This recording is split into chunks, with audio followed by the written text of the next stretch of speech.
Mesdames et messieurs, n'ayez crainte, ceci n'est qu'une émission de télévision à la page. Joël Dicker. La vérité sur l'affaire Harry Kéber, écoulée, rappelons-le, à 3 millions d'exemplaires. Dicker. Il y a toujours l'espoir de faire un autre livre qui sera mieux. Grand prix du roman de l'Académie française et prix Goncourt des lycéens. Actually, I was in the States when I started to write the book. Le nouveau Dicker, le livre des Baltimore. 470 pages du roman sont bâties sur un remarquable suspense et vous annoncez la couleur dès le prologue titré « Un mois avant le drame ». Drame avec un D majuscule. Mesdames et messieurs, Joël Dicker.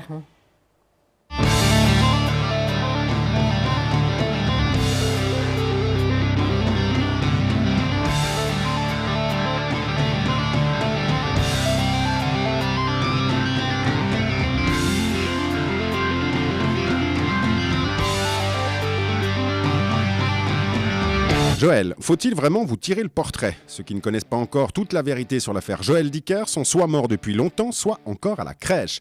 Les autres, tous les autres, ils achètent vos livres en essuyant la bave sur leur menton et réduisent leur temps de travail de moitié pour pouvoir manger tout cru votre boîte à suspense. Joël Dicker, vous êtes le page-turner de la littérature mondiale. Oui, mondiale. D'ordinaire, on rajoute l'adjectif suisse quand l'écrivain est prof de français le jour et uniquement si les ventes ne décollent pas aussi bien que vous le faites vous-même avec la compagnie suisse. Vous êtes une star, quoi. Du roman noir aux dents blanches, il n'y a qu'une poignée de millions d'exemplaires vendus. Et après avoir signé des photos, peut-être même quelques parcelles de corps féminins et des contrats avec autant de zéros que de langues étrangères différentes, voilà que vous signez enfin votre nouveau roman, le livre des Baltimore. Pensé comme une suite de l'affaire Harry Kéber, mais sans être une suite, ce troisième livre se sépare de l'imperbège, cher au polar, pour plonger dans une histoire familiale avec un grand H et un drame avec un grand D. Mais c'est surtout un grand R, un grand retour digne du messie des librairies sur le devant d'une scène que vous semblez maîtriser sans un seul signe de fatigue. Et rien n'a vraiment changé. Vos fans vous aiment encore plus et une poignée d'intellectuels vous respectent encore moins. On le sait, les grands tirages n'ont jamais fait l'unanimité. On vous reproche des personnages fades et sans profondeur, une plume aussi légère qu'une recette hollywoodienne sous cellophane, peu importe, vous semblez vous en ficher éperdument. Bon, allez, vous nous rejoignez ?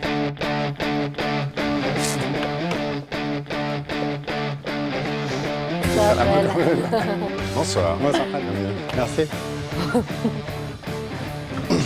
Bon Joël, alors la plume de Fred Vallet-Voussier?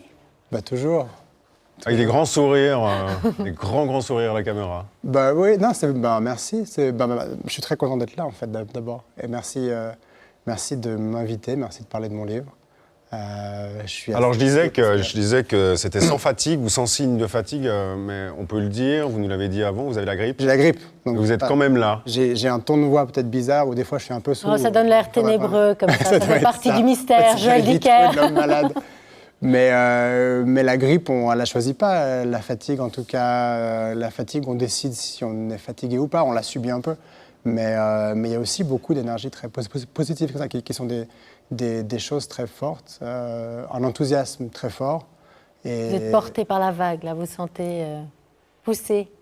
Mais je ne sais pas si je suis porté, parce que c'est quand même, c'est-à-dire que c'est pensé. Si je viens ici, c'est parce que je le veux bien.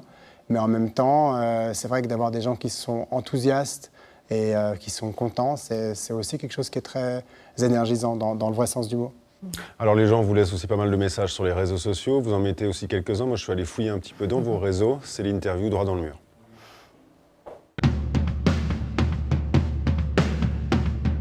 Alors ça part pas dans tous les sens, hein. Les réseaux sociaux chez vous, c'est soit la promo, c'est-à-dire que vous retweetez régulièrement, vous mettez sur Facebook régulièrement quand on parle de vous, c'est-à-dire toutes les 10 minutes. Toutes les 5 peut-être même. Voilà. Ça dépend si j'ai une actu ou pas. Et puis, par contre, vous avez mis un petit message en tête de votre compte Twitter. Et c'est pas anodin, surtout pour vous. Je sais pas si on peut le voir. Qu'est-ce que j'ai Voilà. On dit que le livre sera d'abord dans les librairies avant d'être sur les liseuses pour protéger les librairies. Est-ce que vous vous rendez compte, vous en tout cas, que vous sauvez les librairies, ou en tout cas vous leur donnez du gras au bide? Est-ce qu'on se rend compte de ça quand on sort le troisième livre? Non, parce que je ne sais pas si je sauve des librairies. Si j'arrive à inciter les gens à passer la porte des librairies, c'est chouette. Mais j'aimerais aussi pouvoir inciter les gens à aller dans les librairies pour acheter des livres. Et il y a eu une campagne de presse du livre qui a débuté un peu trop tôt à mon goût. Ouais, on en causera après, on d'ailleurs. en causera après avec joie. Et j'ai regretté des échos que j'ai eus. Ce que j'ai regretté le plus et dont j'ai pris conscience qu'il y a 2 ou 3 jours, parce qu'on a parlé de ça, c'est des libraires qui m'ont dit, mais en fait, nous, on a des gens qui sont venus, qui ont poussé la porte en disant, est-ce que le Dicker est là? Et les libraires disaient non. Ils disaient, ah, merci, au revoir. Et ça me fait de la peine de savoir que ces gens-là Ils vont revenir, sont pas de toute façon. Ils sont même déjà revenus, je pense, du coup. Non, mais ça me fait de la peine que ces gens-là aient pas dit, bon, alors qu'est-ce que je peux lire d'autre? Bon, en même temps, peut-être qu'ils attendaient votre livre, ils n'ont pas le temps, ils vont pour vous. Et qu'ils retournent à d'autres occasions. Mais c'est important de... Alors, je suis content pour les libraires, si ça leur met un peu de beurre dans les épinards économiquement, mais il y a aussi un chemin du retour vers les librairies qui est important pour moi, qui est le chemin du retour vers la personne, vers le libraire, vers qui on se tourne pour dire, voilà, j'ai envie de lire un bon livre. Parce que des bons livres, il y en a plein. Mais est-ce que c'est pas illusoire de se dire que grâce à vous, en gros, les gens retournent peut-être librairies un peu plus souvent et qu'ils vont en profiter pour en acheter 3 autres? J'aimerais bien que ce soit le cas, parce que je suis très content qu'on lise mon livre et ça me touche, parce que c'est un plaisir de partager un texte écrit tout seul et de savoir que des gens l'ont lu et le partagent, c'est hyper chouette. Mais il y a aussi un truc qui est très important, c'est les autres livres, c'est la littérature, c'est fédérer un peu tout ce monde ensemble. Et j'ai à cœur aussi que des gens disent maintenant qu'est-ce que je peux lire. Et c'est ce qui me plaît, c'est quand des gens me disent voilà, j'ai lu votre livre, j'ai beaucoup aimé ou j'ai pas aimé, peu importe, mais souvent ils ont aimé puisqu'ils me demandent ensuite qu'est-ce que je peux lire maintenant, qu'est-ce que vous me conseillez. Et c'est difficile de conseiller quelqu'un parce que le métier de libraire c'est un vrai métier, c'est pas n'importe qui peut le faire. Alors moi je peux conseiller des gens par rapport à mes goûts, mais mes goûts sont pas ceux des autres. Alors que le libraire, je vous mets au défi maintenant de passer dans une librairie ou demain matin selon l'heure, d'aller dire au libraire, j'aimerais lire un bon livre, qu'est-ce que vous me conseillez? Le libraire va vous dire, bon, alors dites-moi un peu qui vous êtes, qu'est-ce que vous aimez? Et que il va vous prendre un livre, il va dire, tiens, lis ça. Il va dire, ah non, pas ça, j'aime pas ce genre de livre. Il va dire, non, crois-moi, lis ça. Et vous allez le lire, et 9 fois sur 10, vous allez aimer ce que vous allez lire, parce que le libraire a ce truc que personne d'autre n'a, et qu'en tout cas, les réseaux sociaux ou Amazon ou je sais pas quoi n'ont pas, c'est de te dire, fais-moi confiance, mon gars, lis-moi ça. Et ça, c'est important. Amazon, ils ont vos données. Donc, ils vont vous suggérer en fonction de ce que vous... Mais Amazon, c'est ridicule parce qu'on tourne en rond, parce qu'on dit « Ah, t'as acheté ça et ça, donc tu vas aimer ça. Ouais. » Donc, on est toujours « T'aimes les pâtes et la pizza, alors tiens, c'est une pâte aux pizzas. » Et on n'est pas dans ce que les libraires nous offrent. C'est-à-dire « Mais fais-moi confiance, t'aimes pas ce genre de livre, mais essaye-le quand même. » Et ça, c'est assez bluffant. Ce que vous faites sur les réseaux aussi, parce qu'on revient sur les réseaux, c'est frimer un petit peu. Vous frimez quand vous êtes tout d'un coup dans le cockpit d'un avion. On va voir la photo. Voilà. Alors non seulement vous avez le droit d'y être, ce que les autres n'ont pas forcément le droit, mais on le sait, on en a parlé assez souvent dans la presse aussi, c'est un partenaire à vous, donc cette grande compagnie suisse, on est obligé de dire le nom si on veut dire la nationalité. C'est aussi nos partenaires, je tiens à le dire. On en recausera après. J'en profite pour les remercier. Merci Suisse. Merci Suisse. On en recausera après, mais à quelle fréquence vous devez ou vous pouvez le faire? C'est-à-dire qu'à chaque fois que vous êtes l'avion, vous devez quand même montrer que vous êtes dans un de leurs avions ou pas? Ou vous êtes un peu libre de le dire quand vous voulez? Non, c'est un partenariat, donc il y a une liberté quand même qui est liée à l'expression de soi, parce que c'est quelque chose qui vient de moi et c'est un choix aussi de faire ce partenariat. C'est leur choix à eux et le mien aussi, c'est 50-50. Je ne peux pas rentrer trop dans les clauses, parce que comme tous les contrats, il y a une clause de confidentialité qui me met à mal si j'en parle. Mais par exemple, pour reprendre cet exemple-là, c'est un truc qui est spontané, où tout d'un coup, je peux aller dedans et j'ai envie de le partager. Alors, peut-être que ça fait frime, c'est vrai, mais c'est pas tant ça que pour moi, le plaisir de dire c'est incroyable. Et ça, ce qui me plaît, c'est qu'au fond, c'est les livres, parce que ce qui se passe, c'est que... Est-ce que vous avez le droit de dire que la bouffe est vraiment pas bonne dedans? Mais c'est marrant, parce que je mange peu dans les avions, voire pas. Parce que le meilleur moyen de ne pas avoir de jet lag, c'est de ne pas manger. Il faut juste boire de l'eau, si jamais vous voulez. Vous l'avez dit tout à l'heure, le livre vient de sortir. Un conseil, voyage et beauté. On en cause depuis plus d'1 mois dans la presse et dans les médias. Ça a été un problème pour les libraires, visiblement pour vous aussi. C'est un peu le cœur du blabla.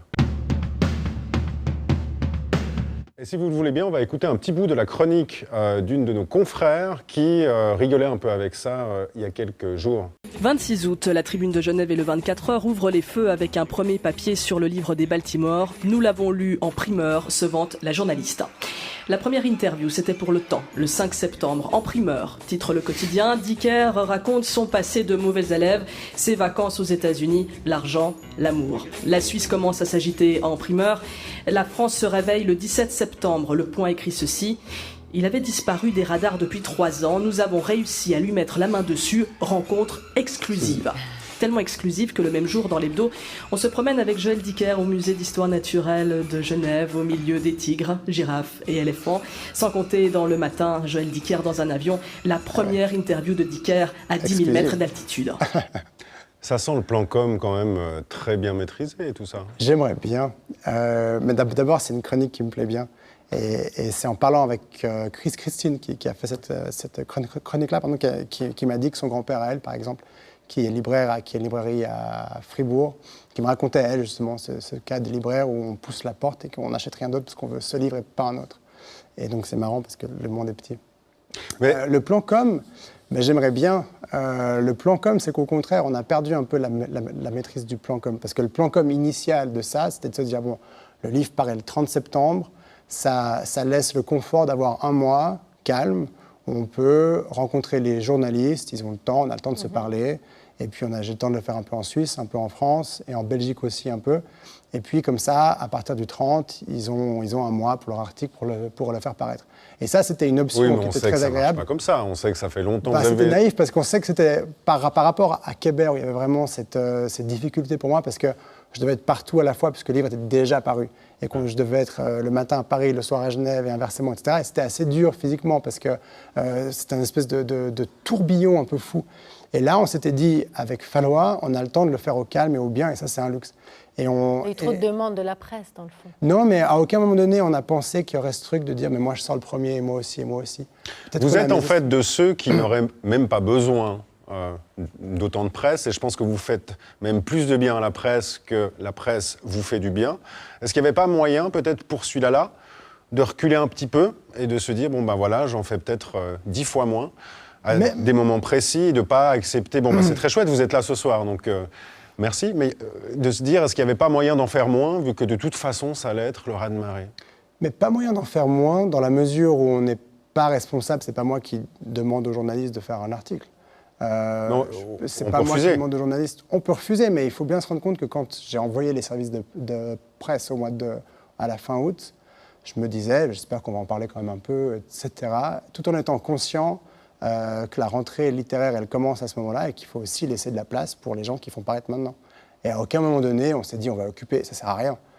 Ça me dessert plutôt, parce que qu'est-ce que vous voulez qu'on parle d'un livre qui n'existe pas encore? C'est un peu donc les gens n'ont même pas la possibilité de l'acheter. Les gens n'ont même pas l'acheter. Qu'est-ce que vous voulez? Les gens lisent, ils vont chez le libraire, ils disent, il n'est pas là, encore 3 semaines. Enfin, ça sert à personne.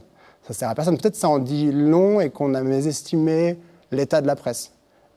Qui va moins bien que ce qu'on pensait, et les journalistes ont besoin... Moi, il y a des journalistes, je leur ai dit, mais enfin, je ne comprends pas. On s'est vu, on s'est dit qu'on paraîtrait à la fin septembre, une semaine avant, si vous voulez, mais pas avant, et tout d'un coup, il paraît, ah, mais vous comprenez, parce que c'est le rédacteur en chef, parce que lui est déjà paru, et puis c'est important, parce que si on ne le fait pas juste avant eux, parce qu'on savait que ça allait paraître, etc., si on ne le fait pas avant eux, alors le papier ne marche pas, etc. Mais en gros, vous aidez les libraires, vous aidez les journalistes, vous aidez les compagnies aériennes, finalement. Et les petites en fait, vous êtes, de TVO comme nous. Merci. Comme j'ai dit au tout début, vous êtes une sorte de messie, comme ça, Mais non. de la littérature qui fait que si on vous a sur notre plateau ou dans notre journal, tout va bien, quoi. Vous êtes là pour aider un peu tous ceux qui vont mal. Mais je ne crois pas. D'abord, je ne crois pas que les choses vont si mal. Je crois aussi que c'est un partage, parce que les libraires me le rendent bien. Si je n'ai pas des libraires... Si j'avais pas eu en 2012 des libraires qui ont dit « moi je crois en ce bouquin et je vais le commander à la place d'autres et je vais le défendre je ne serais pas là. Si j'ai pas des lecteurs qui me suivent, qui ont envie de lire, qui sont présents, qui me soutiennent, c'est important aussi, je ne serais pas là. Si j'ai pas des médias qui acceptent de m'inviter, parce que la place que j'occupe maintenant, je la pique à un autre. Et on pourrait parler du livre d'un autre, mais on parle du mien. Donc j'ai aussi cette chance-là Est-ce que vous avez l'impression qu'on irait causer avec un autre auteur roman sur une double page pour aller faire un tour chez les Tigres à Genève? C'est ça aussi qu'on peut se dire, c'est que vous prenez peut-être pas la place d'un autre auteur, mais vous prenez la place d'un événement, quoi, comme d'autres. Alors, pour les pages livres, quand on parle du livre de l'un, on ne parle pas du livre de l'autre. Les pages culture, et alors peut-être que je me trompe, mais j'ai l'impression que les pages culture, c'est un nombre assez limité et qu'on ne peut pas aller au-delà et que Enfin, moi, j'entends des journalistes me dire « mais moi, j'ai droit à 3 colonnes ou à une page, je ne peux pas faire plus ». Et moi, j'ai des journalistes qui me disent « ah, c'était bien, on s'est parlé pendant longtemps, mais je ne peux pas faire plus qu'une demi-page parce que si ou ça, ce qui n'est pas très grave ». Mais ce que je veux dire, c'est qu'il y a un espace qui est limité pour un nombre de livres qui est illimité et que j'ai vraiment le sentiment, et c'est vrai que si j'y suis, c'est que j'ai de la chance, et que j'ai du succès, ou que... Enfin, si j'ai la chance d'y être, c'est parce que, je le dis encore, c'est parce qu'il y a un côté chance auquel je tiens, et sur lequel j'insiste, parce que j'ai envie de le rendre aussi. C'est pas un dû, c'est pas un acquis que j'ai pour la vie, c'est une chance que j'ai d'avoir mon moment maintenant, et à moi de le rendre bien aux gens qui me soutiennent et qui me défendent. Et alors avec la presse, il y a aussi les critiques. Elles peuvent être assez violentes. Une dernière que j'ai lue, c'était aujourd'hui ou hier, où on vous traitait de puceau dans un blog d'un ex-journaliste de presse romande. Est-ce que ces critiques-là, parce qu'il y en a en France aussi, est-ce qu'on a appris à se blinder, en fait, après la première volée de critiques aussi qu'il y a eu avec...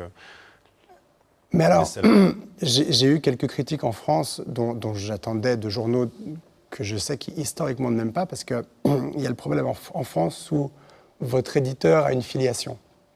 Mon éditeur, par exemple, excusez-moi, a des antécédents. Il a la grippe, hein, il le prouve. J'ai la grippe, vous voyez.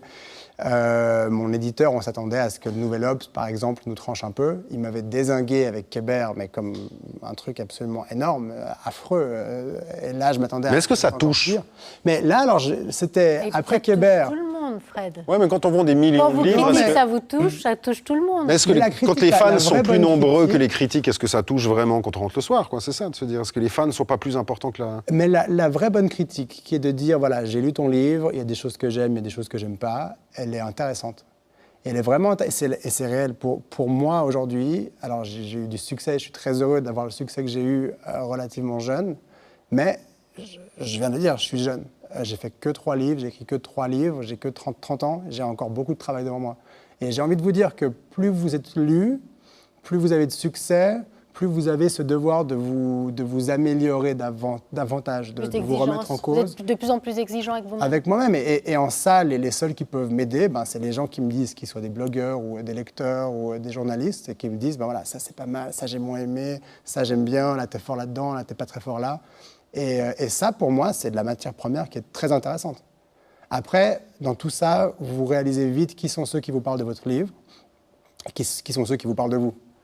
Et les gens qui n'aiment pas ma tronche, j'ai malheureusement la tronche que j'ai, et à moins de me refaire faire le nez ou les oreilles ou je sais pas quoi, je peux rien faire contre ça. On se blinde aussi avec le temps contre ça, Joël, contre justement les méchancetés, les méchantes remarques. Oui, je pense que oui. Mais je pense, et là je le découvre maintenant, parce que c'est maintenant que je fais face aux nouvelles critiques et aux nouvelles bonnes ou moins bonnes.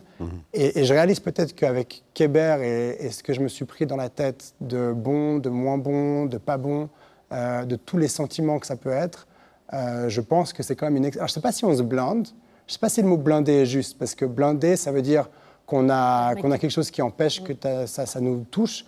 Mais je crois qu'en fait, c'est l'expérience qui nous fait nous rendre compte que c'est pas si grave que ça. Qu'une critique, c'est qu'une critique. Et que c'est pas très, très grave. J'ai une question piège. Est-ce que vous avez eu le temps de lire le dernier roman de Quentin Mouron? Non. Est-ce que vous l'avez dans le sac, au moins? Mais non, en fait, ce qui s'est passé, c'est que... Et j'aime énormément Quentin, et je lui dois une réponse, parce qu'il m'avait invité à boire un verre, et j'ai eu un été un peu secoué. C'est qu'il m'a envoyé son livre, pendant que je corrigeais les épreuves ou que je finissais plus ou moins le mien. Et je lui ai dit, c'est impossible pour moi de commencer à lire un livre maintenant, alors que je suis en plein dans la fin de mon livre à moi. Parce que c'est le moment où, voilà, si vous trouvez un très bon livre, qu'est-ce qui vous dit que tout d'un coup, ça c'est une bonne idée, et si je la mettais dedans, etc. C'est difficile de lire un livre qui n'est pas paru au moment où vous finissez votre livre à vous. C'est vraiment piégeux. Ça se dit piégeux, je ne sais pas, c'est un mot qu'on invente peut-être. On va dire fâcheux, que oui. En tout cas. Et donc voilà, et donc je lui dois une réponse et je vais lire son livre que je sais en plus exactement où il est. Donc voilà, on sait maintenant pourquoi il est déprimé, parce qu'il est chez nous aussi assez régulièrement et il est au pied de la lettre.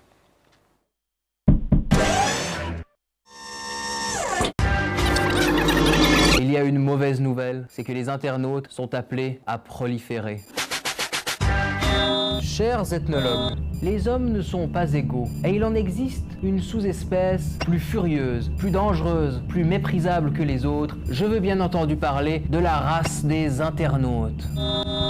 Ceux-ci se retrouvent sous toutes les latitudes. Ils poussent dans tous les sols. Ils ont une préférence marquée pour des tanières en forme de bunker, hermétiquement closes, qu'ils nomment pudiquement leur bureau. Ils ont une fascination pour la justice. C'est même d'ailleurs leur seule occupation. Une justice sommaire, bien sûr, expéditive, et qui découle immanquablement sur la peine de mort. Ici, ils agressent un bourreau d'enfant. Là, ils dilacèrent un tueur de chatons. Ils veulent toxir indifféremment les hommes maltraitants, les femmes trop légères, les nazis, les homosexuels, les dictateurs, les juifs, les islamistes, les hommes de gauche, les femmes de droite, à peu près tout ce qui remue sous leurs lentilles, tout ce qui frissonne sous leur regard, à peu près tout ce qui bouge de juge suprême et de bourreau. Chers ethnologues, cette race est aussi fascinante que dangereuse. Dangereuse, elle l'est d'autant plus que les médias sont à leurs bottes. La prolifération des articles de presse, commençant par « les internautes disent que », devrait vous inquiéter. Qu'une sous-population devienne en même temps tribunal suprême et caution morale, cela devrait alerter notre bonne presse. Mais loin de s'en alerter, celle-ci au contraire engraisse la race maudite pour d'évidentes raisons financières, pour d'évidentes questions de démagogie. Chers ethnologues, apprenez à vous méfier de ces carnassiers sans âme. Ils sont dangereux. Leur dangerosité, leur nuisance n'a été que trop prouvée par la cohorte des accusés innocents et des adolescents suicidés. Chers ethnologues, il y a une mauvaise nouvelle, c'est que les internautes sont appelés à proliférer.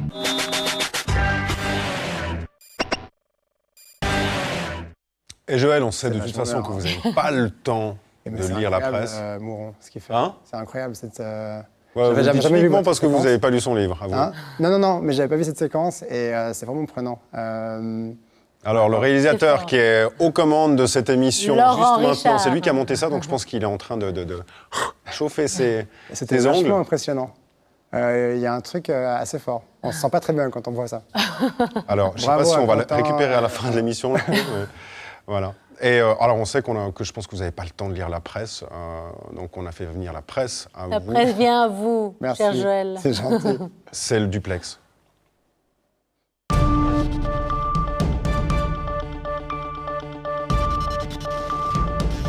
Et le duplex avec le journal qui vous a interviewé à 10 000 mètres d'altitude, c'est Le Matin. Bonjour Le Matin. Bonjour Micurius. Bonjour Grégoire Napper, rédacteur en chef. Ça va? Bonjour. Ça va bien et vous? Bonjour Joël Dicker, bonjour à tous. Dites Grégoire, sur quoi vous êtes en train de travailler en cette fin de journée? Alors là, j'aimerais vous parler d'une news qu'on a publiée sur le site cet après-midi. Est-ce que vous connaissez un jeune juriste autrichien qui s'appelle Max Schrems? Ça vous dit quelque chose? Oui, moi ça me dit quelque chose. Ouais, évidemment. Ça dit quelque chose, évidemment. C'est ce jeune homme qui est plus fort que Facebook. Hein. Et aujourd'hui, vous avez peut-être vu ça passer dans la journée, il y a un arrêt de la Cour européenne, de la Cour de justice de l'Union européenne qui est tombé et qui, alors il n'est pas en train de gagner, mais ça passe un cap symbolique très très fort puisque ce jeune homme combat Facebook en tant que pourvoyeur de données personnelles depuis l'Europe jusqu'aux États-Unis. C'est-à-dire que lui, ce qui condamne, c'est le fait que Facebook prenne des données qui sont récoltées en Europe et les ramène, si on peut dire ça comme ça, aux États-Unis pour les exploiter à diverses fins. Et lui, il a mené un combat qu'il appelle Europe versus Facebook. Et puis là, cette Cour européenne dit, à l'Irlande, puis c'est en Irlande que se trouve Facebook Europe, dit, non, vous pouvez pas utiliser comme ça ces... Nous avons perdu Grégoire Napper. Moi, je reprends le relais. Disent, vous ne pouvez pas mettre sur un serveur aux États-Unis les données parce que le serveur qui se trouve aux États-Unis n'est pas sécurisé selon les normes européennes. Donc, je ne sais pas si Grégoire va nous retrouver pour nous parler de ça. Alors, on n'aura pas de Grégoire qu'on nous dit dans l'oreille, mais de toute façon, est-ce qu'on n'est pas en train de toute façon perdre contre toutes ces grandes entreprises Internet? Finalement, si on est dessus, on est en train de perdre toute une donnée. Votre avis à vous? Non, je trouve que ce que fait M. Schrems, c'est son nom, est courageux.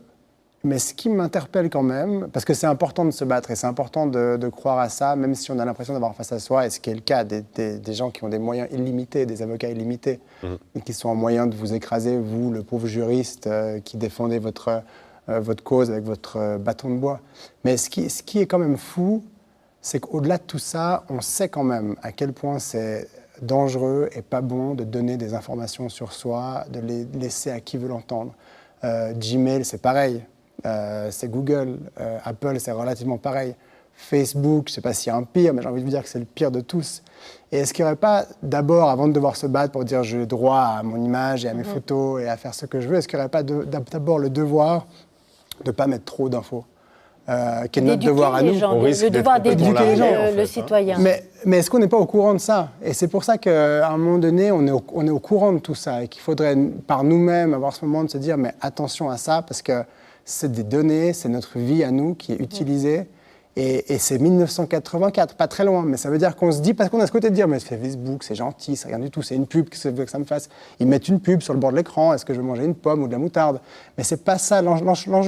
L'enjeu, c'est de se dire qu'on peut être fiché, qu'on perd une partie de soi, et qu'est-ce qui se passe un jour si ces données sont utilisées contre nous? Et je trouve que le travail, il ne faut pas le faire après coup en se disant, en fait, pardon, j'aimerais qu'on me rende ce que j'ai donné. C'est de ne pas le donner avant. Et c'est important, alors peut-être pour les plus jeunes, parce que j'ai l'impression que nous, on est quand même un peu au courant de ce qui se passe, mais pour les plus jeunes, il faudrait les informer.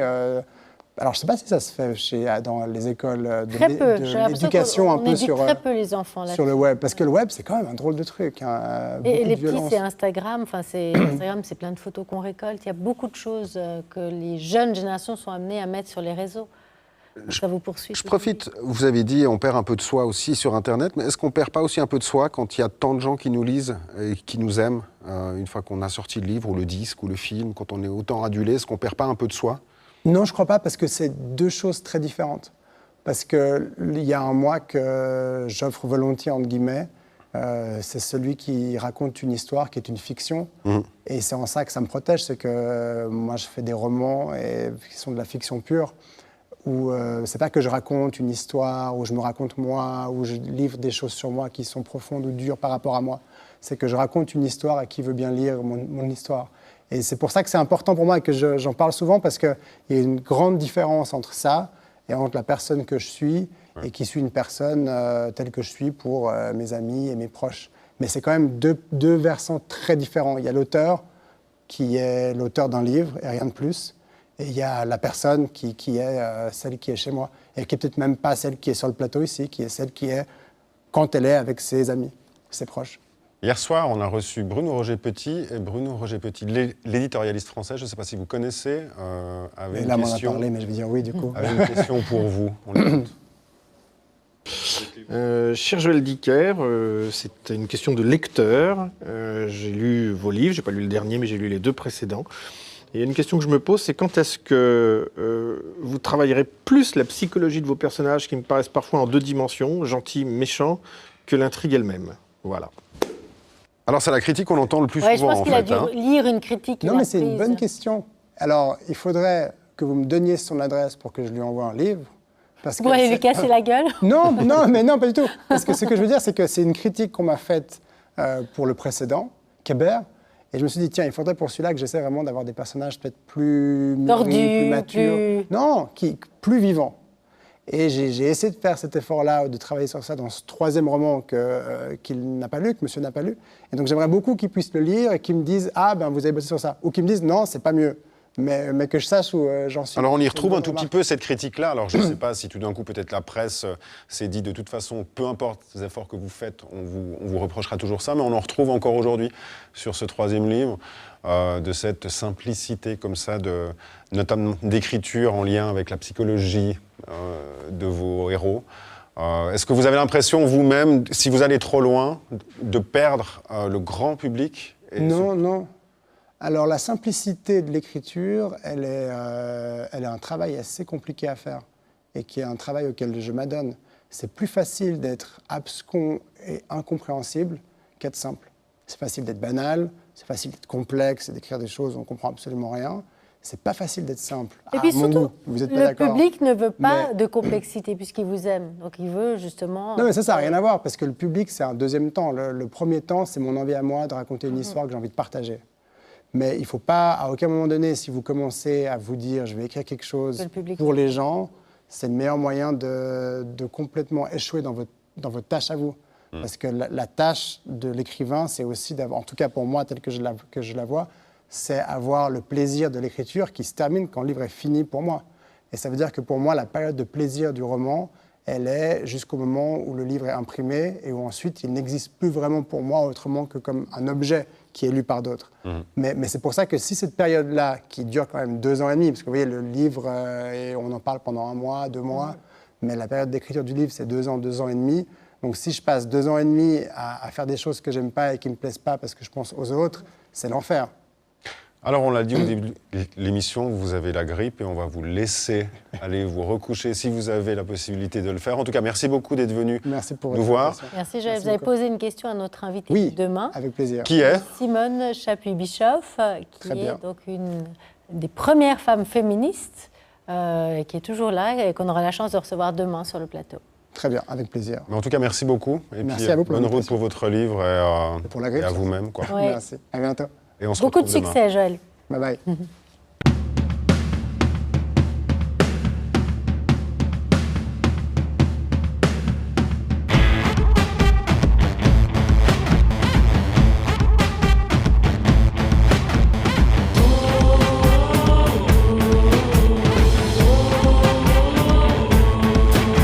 Chère Simone Chapuis-Bischoff, bonsoir. Je voulais vous poser une question. Votre combat pour les femmes,